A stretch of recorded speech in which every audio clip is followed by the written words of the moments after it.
Hello everyone, चलिए हम अपनी एचएस लक्ष्य 2020 सीरीज का नेक्स्ट लेक्चर स्टार्ट करते हैं, जिसमें एचपीएस प्रीलिम्स 2020 के लिए important and previous year question discuss करेंगे।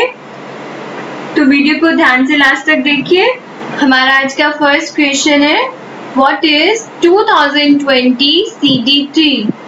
आपको बताना है 2020 CD3 क्या है। तो ऑप्शंस है, A is a tiny member of a class of asteroids whose orbits cross the Earth's orbit. B is comets coming towards Earth in 2020. C is it is a new type of coronavirus discovered in China. D is none of the above. तो इसका जो correct answer है वो option A, a tiny member of a class of asteroids whose orbits cross the Earth's orbit. Occasionally क्या होता है कि जो एस्ट्रॉइड्स होते हैं वो अर्थ के पास आते हैं और कोलाइड कर जाते हैं, लेकिन 2020 CD3 जो है वो बहुत ही स्मॉल है और ये ग्राउंड पर पहुंचने से पहले ही एटमॉस्फेयर में ब्रेकअप हो जाएगा। तो इस एस्ट्रॉइड की कोई बहुत ज़्यादा अर्थ के लिए कंसर्न नहीं है। ये जो 2020 CD3 एस्ट्रॉइड है, ये एक टाइनी नियर अर्थ एस्ट्रॉइड है जो ऑर्डिनरली ऑर्बिट करता है सन के around, but it makes close approaches to the earth moon system. इस एस्ट्रॉइड को मिनी मून भी कहा गया है, बट ये परमानेंट मून की तरह नहीं है बिकॉज इट इज टेम्पररी। जब कोई एस्ट्रॉइड अर्थ के ऑर्बिट में एंटर करता है, क्रॉस करता है उसको, तो समटाइम्स ये अर्थ के ऑर्बिट में कैप्चर हो जाता है। तो इस तरह के जो एस्ट्रॉइड होते हैं उनको टेम्पररीली कैप्चर्ड ऑब्जेक्ट्स बोला जाता है। सो 2020 CD3 क्या है? It is a tiny member of a class of asteroids whose orbit cross the earth's orbit, और इसको मिनी मून भी बोला जाता है जो कि टेम्पररी है। Next question is, market intelligence and early warning system web portal is associated with which of the following? आपको बताना है market intelligence and early warning system web portal जो है वो निम्नलिखित में से किससे एसोसिएटेड है? साइबर क्राइम से, ऑपरेशन ग्रीन से, नेशनल स्टॉक एक्सचेंज या फिर नन? तो इसका जो करेक्ट आंसर है वो ऑप्शन बी, ऑपरेशन ग्रीन्स। चलिए इसको इलेबोरेट करते हैं। ये जो पोर्टल है वो union ministry of food processing industry के थ्रू लॉन्च किया गया है। इस पोर्टल के थ्रू रियल टाइम मॉनिटरिंग होगी of the prices of tomato, onion and potato. किसकी होगी? Tomato, onion and potato, top. और ये टॉप के रिलेशन में सारी की सारी इंफॉर्मेशन जो है उसे डिसेमिनेट करेगा, जैसे कि उसके prices, area, yield, production, input, export etcetera, everything. अब देखते हैं कि ऑपरेशन ग्रीन्स क्या है जिससे कि ये एसोसिएटेड है। ऑपरेशन ग्रीन्स जो है it is a scheme on the line of operation flood, और इसका एम क्या है? It's aim is to promote farmer producer organisations, agri logistics, processing facilities and professional managements. और इसी के अकॉर्डिंगली मिनिस्ट्री ने integrated development of tomato, onion and potato के लिए एक स्कीम लॉन्च की है। ये जो ऑपरेशन ग्रीन स्कीम है इसमें 2 स्ट्रैटेजीज हैं of the price stabilisation measures के लिए। One is short term and second is long term. तो ये जो market intelligence and early warning system है वो शॉर्ट टर्म स्ट्रेटेजी का पार्ट है। So market intelligence and early warning system web portal है किसके द्वारा लॉन्च किया गया है? Union ministry of food processing and industry, और किसके साथ एसोसिएटेड है? ऑपरेशन ग्रीन्स के साथ एसोसिएटेड है। Next question is, who one the first ever instituted George scalar lifetime award for the year 2019? First ever George scalar lifetime award जो है वो किसको दिया गया है? तो ऑप्शंस है, Ullas Karanth, James Nicholas, S Theodore Bhaskaran, Meera Kathiravan. तो इसका जो करेक्ट आंसर है वो ऑप्शन ए उल्लासकरण। उल्लासकरण जो है वो director of wild life studies Bengaluru हैं और उनको ये अवार्ड किस लिए दिया गया है? For their contribution in the field of wild life conservation.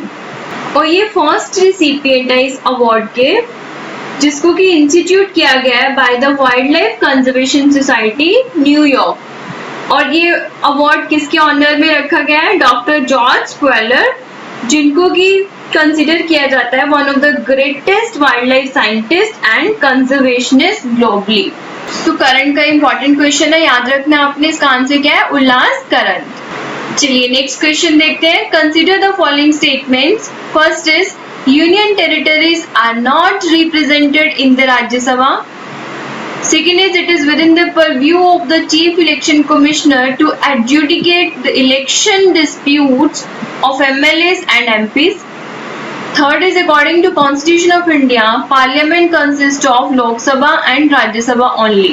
First statement क्या है? Union territories are not represented in the Rajya Sabha. तो बताइए correct है या नहीं है?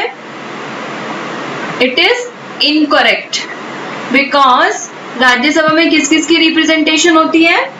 स्टेट्स की, यूटीज की एंड इसमें कौन होते हैं? और नॉमिनेटेड मेंबर्स ऐड होते हैं। तो यूटीज की भी क्या होती है? इसमें राज्यसभा में रिप्रेजेंटेशन होती है, लेकिन इसमें कौन होता है? दिल्ली एंड पुडुचेरी होते हैं सिर्फ। तो ये वाला ऑप्शन जो है वो इनकरेक्ट हो गया। सेकंड देखते हैं। It is within the purview of the Chief Election Commissioner to adjudicate the election disputes of MLAs and MPs. अगर MLA और MP के इलेक्शन को लेके कोई भी डिस्प्यूट होता है तो उसको कौन देखेगा? Chief election commission. तो बताइए करेक्ट है या नहीं है? Again it is incorrect because जो इलेक्शन डिस्प्यूट्स होते हैं MLA MPs के रिलेशन में उसको देखता है हाई कोर्ट, और जो एग्रीव्ड पार्टी है वो अपील कर सकती है टू द सुप्रीम कोर्ट। किसके against? Against the order of high court. चलिए इसके साथ ही देखते हैं अगर प्रेसिडेंट के इलेक्शन डिस्प्यूट हो तो उसको कौन देखता है? उसको देखती है supreme court. Next statement is according to constitution of India parliament consist of Lok Sabha and Rajya Sabha only. तो बताइए ठीक है या गलत है? ये भी स्टेटमेंट इनकरेक्ट है क्योंकि जो पार्लियामेंट होती है उसमें कौन कौन होता है? लोकसभा, राज्यसभा, ये सबको पता है। इसके साथ क्या होते हैं? प्रेसिडेंट भी इसमें इंक्लूडेड होता है। ठीक है, this is according to our constitution. Rajya Sabha की एलोकेशन ऑफ सीट्स की भी बात कर ही लेते हैं। तो जो एलोकेशन ऑफ सीट्स है वो कौन से स्केड्यूल में दिया गया है? फोर्थ स्केड्यूल में। चलिए नेक्स्ट क्वेश्चन देखते हैं। Consider the following statements regarding no confidence motion in India. No confidence motion के regarding statements दी गई है, हमें बताना है कौन कौन सी statements correct है। First is there is no mention of a no confidence motion in the Constitution of India. Second is a motion of no confidence can be introduced in the Lok Sabha only. तो क्या होगा इसका answer? First check करते हैं। There is no mention of a no confidence motion in the constitution of India. तो ये correct statement है। हमारे कॉन्स्टिट्यूशन में कहीं भी नो कॉन्फिडेंस मोशन के बारे में मेंशन नहीं किया गया है, लेकिन अगर हम आर्टिकल 75 की बात करें तो उसमें लिखा है, क्या लिखा है? काउंसिल ऑफ मिनिस्टर जो है वो कलेक्टिवली रिस्पॉन्सिबल है किसको? लोकसभा को। मीन्स जो मेजोरिटी ऑफ लोकसभा एमपीज हैं they must not be against the PM and his cabinet। और जो लोकसभा का रूल 198 है वो मेंशन करता है the procedure of the no confidence motion and no confidence motion can be passed in Lok Sabha only। तो second जो है a motion of no confidence can be introduced in Lok Sabha only, ये भी क्या है? Correct answer है हमारा। तो इस क्वेश्चन में दोनों ही स्टेटमेंट्स करेक्ट है, तो आप इसका आंसर क्या करोगे? Both 1 and 2। चलिए नेक्स्ट क्वेश्चन देखते हैं। Consider the following statements. First is world's longest chain of continental volcanoes is found in western Australia. Second is it occurs away from the tectonic plate boundaries. तो आपने बताना है इनमें से ये कौन सी स्टेटमेंट करेक्ट है। First is world longest chain of continental volcanoes found in western Australia. तो ये स्टेटमेंट करेक्ट है। साइंटिस्ट जो है उन्होंने डिस्कवर किया है वर्ल्ड की longest non chain of continental volcanoes. कहां से कहां तक? नॉर्थ क्वींसलैंड से लेके सेंट्रल विक्टोरिया तक। कहां पे? वेस्टर्न ऑस्ट्रेलिया पार्ट में।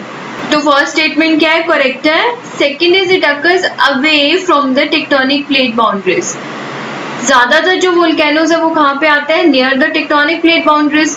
लेकिन ये जो कॉन्टिनेंटल वोल्केनोज है, दिस इज वेरी सरप्राइजिंग कि ये कहाँ पे है? These are away from the tectonic plate boundaries. तो दोनों ही स्टेटमेंट करेक्ट है। तो हमारा ऑप्शन क्या होगा? Option C, both. चलिए नेक्स्ट क्वेश्चन देखते हैं। Consider the following.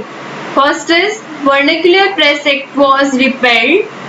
Second, the Ilbert bill controversy took place during his term. दोनों ही बहुत फेमस है, vernacular press act, second Ilbert bill controversy.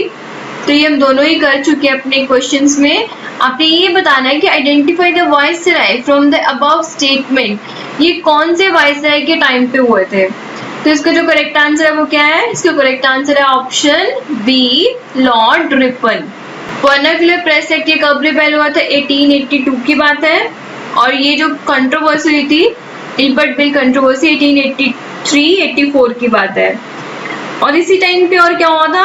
Appointment of education commission under the chairmanship of sir William Hunter. और एक और important चीज क्या हुई थी? फर्स्ट फैक्ट्री एक्ट आया था 1881 में। तो इसके साथ ये फैक्ट्स भी आप लर्न करके रखिए। चलिए नेक्स्ट क्वेश्चन देखते हैं। Consider the following statements with respect to battle of Buxar. बहुत ही फेमस है बैटल ऑफ बक्सर। तो इसके बारे में स्टेटमेंट्स दी गई है, आपने बताना है कौन सी स्टेटमेंट्स करेक्ट है। First is it was found in the year 1764। Yes, this is correct. ये 1764 में हुई थी। Second statement is it was tripartite struggle between English, French and an alliance of Nawab of Bengal, Nawab of Awadh and Mughal ruler Shah Alam II. This statement is incorrect because Battle of Buxar जो था वो किस किस के बीच हुआ था? Between the forces of British East India Company। और इसको लेड किसने किया था? हेक्टर मुनरो ने। तो ये भी क्वेश्चन बनता है, हेक्टर मुनरो भी याद रखना आपने। और दूसरी तरफ क्या कौन थे? Combined forces. किसकी अलायंस बना था? इंडियन स्टेट्स का, जिसमें थे बंगाल, अवध एंड मुगल एम्पायर। इन्होंने अपना अलग से अलायंस बनाया था। बंगाल का नवाब कौन था? मीर कासिम। अवध का कौन था? शुजाओ दौला। और मुगल एम्परर कौन था? शाह आलम II। तो ये सारे नेम भी आपने याद रखने हैं। बंगाल में मीर कासिम था, अवध में शुजाओ दौला था और मुगल एम्परर कौन था उस टाइम पे? शाह आलम II। और ब्रिटिश ईस्ट इंडिया कंपनी को कौन लेड कर रहा था? Hector Munro. तो ये ट्राइपार्टाइट स्ट्रगल, इसमें फ्रेंच नहीं थे। तो ये स्टेटमेंट इनकरेक्ट है। तो हमारा आंसर क्या होगा? Option A, 1 only. Next geography का क्वेश्चन है, हमको बताना है विच of the following statement is not correct. जो स्टेटमेंट्स दी गई आपने बताना है इनमें से कौन सी करेक्ट नहीं है। चलिए किसके रिलेशन में देखते हैं ये? मिड ओशियानिक रिज के रिलेशन में। First is mid oceanic ridge is found at diverging ocean plate boundaries. Second is oceanic crust at mid-oceanic ridge is younger than the crust near the trenches. C is sea mounts are stray submarine mountains of volcanic origin. D is mid-oceanic ridges are formed above Benioff zone. चलिए answer देने से पहले कुछ facts discuss करते हैं। जो ocean floor है, it can be divided into the 4 major divisions। और इसके ऊपर कुछ सम रिलीफ फीचर्स होते हैं ओशन फ्लोर्स के ऊपर, जैसे कि मिड ओशियानिक रिज, सी माउंट्स, ट्रेंचेस, कैनॉन्स एटसेट्रा। और जो मिड ओशियानिक रिज होती है वो क्या है, एक अंडरग्राउंड माउंटेन रेंज है और ये अकर करती है along the divergent plate boundaries। जब भी न्यू ओशन फ्लोर क्रिएट होती है अर्थ में, तो जो टेक्टोनिक प्लेट्स है वो क्या होती है, एक दूसरे से स्प्रेड करती है अपार्ट, मीन्स एक दूसरे से दूर जा रही होती है। जब प्लेट सेपरेट होती है तो जो मोल्टन रॉक होता है वो राइसेस करता है टू द सी फ्लोर, जिससे कि वोल्केनिक इरप्शंस होती है बेसाल्ट की, और उससे बीच में से क्या बनती है, न्यू क्रस्ट डेवलप होती है। तो जो ओशियानिक रिज के पास, मिड ओशियानिक रिज के पास जो क्रस्ट होती है वो यंगर होती है then the crust near the trenches. Seamounts क्या होते हैं, सी माउंट्स होते हैं जिनकी पॉइंटेड पीक्स होती हैं and they don't reach the surface of the ocean. Means ये क्या होते हैं, सबमेरीन माउंटेन्स होते हैं और वोल्केनिक ओरिजिन के होते हैं। तो अगर फर्स्ट ऑप्शन देखिए, mid oceanic ridge is found at diverging oceanic plate boundaries, it is correct, क्योंकि ये डाइवर्जिंग प्लेट ओशियानिक बाउंड्री के पास होती है, क्योंकि ये डाइवर्जिंग ओशियानिक प्लेट बाउंड्रीज के पास होती है।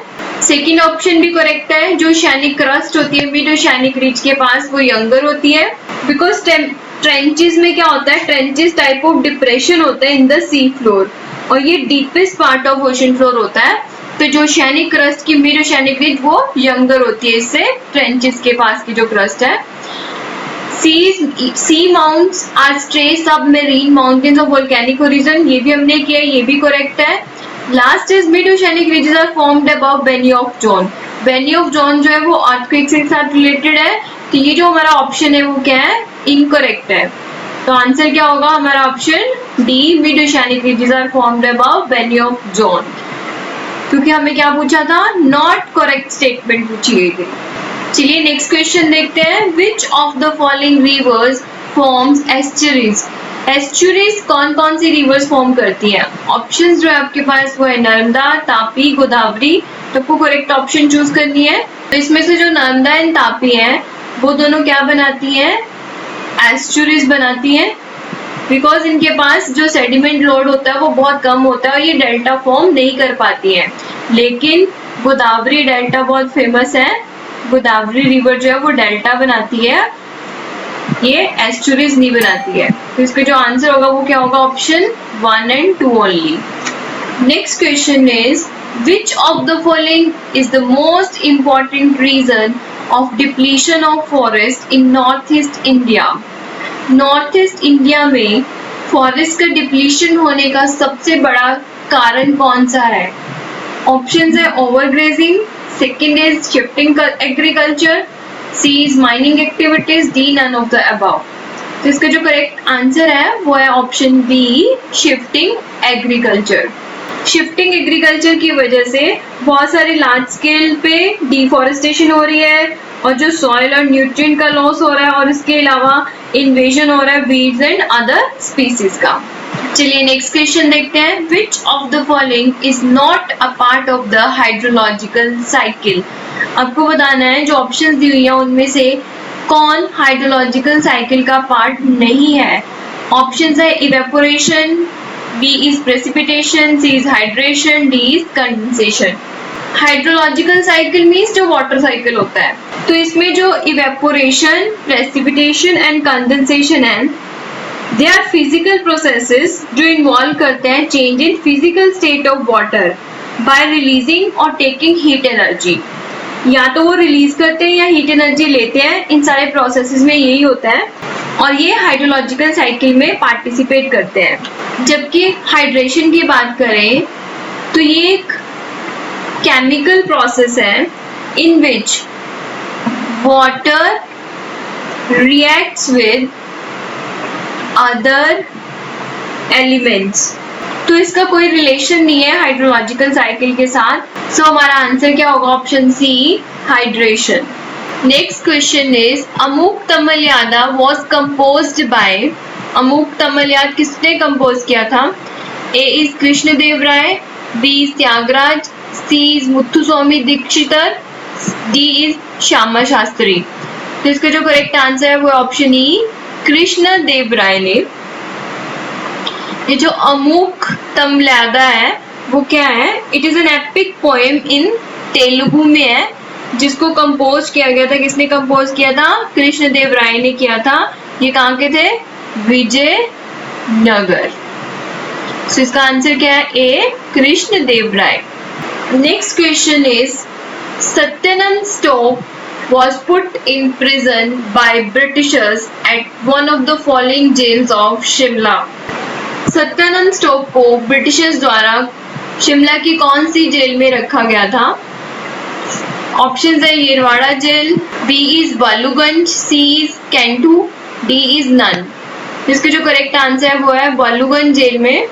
सत्यानंद स्टॉक जो थे उनका ओरिजिनल नेम क्या था? सैमुअल इवांस, और आर्य समाज के इन्फ्लुएंस में इन्होंने अपना नेम चेंज करके सत्यानंद स्टॉक्स रख लिया था। चलिए नेक्स्ट क्वेश्चन देखते हैं। In which district of Himachal Pradesh is Khokhan sanctuary located? Khokhan sanctuary Himachal Pradesh के कौन से डिस्ट्रिक्ट में है? तो इसका जो करेक्ट आंसर है वो ऑप्शन बी, कुल्लू में। Next question is which of the following is incorrect about the festivals in Himachal? आपको बताना है नीचे दी गई ऑप्शंस जो है उनमें से कौन सी इनकरेक्ट है। ए इज नलवाड़ी इन सोलन, जो नलवाड़ी फेस्टिवल है वो कहाँ पे होता है? सोलन में। सेकेंड इज कालेश्वर फेयर, कहाँ पे? Jwalamukhi. C is Renuka fair of Sirmaur, D is Shivratri of Baijnath. तो इसका जो करेक्ट आंसर है वो है नलवाड़ी इन सोलन, बिकॉज जो नलवाड़ी है वो कहाँ पे फेमस है? बिलासपुर में। कैलाश्वर फेयर ऑफ ज्वालामुखी ये करेक्ट है। रेणुका फेयर कहाँ पे? सिरमौर में। शिवरात्रि बैजनाथ की बहुत फेमस है। हमारा जो आंसर बना वो क्या है? नलवाड़ी इन सोलन, बिकॉज ये कहाँ पे है? बिलासपुर में। तो चलिए आज के इम्पोर्टेंट एमसीक्यूज यहीं पे स्टॉप करते हैं। कल फिर नए क्वेश्चंस के साथ मिलेंगे। तो आप अपना रिवीजन वर्क कंटिन्यू रखिए, पढ़ते रहिए, खुश रहिए। All the best.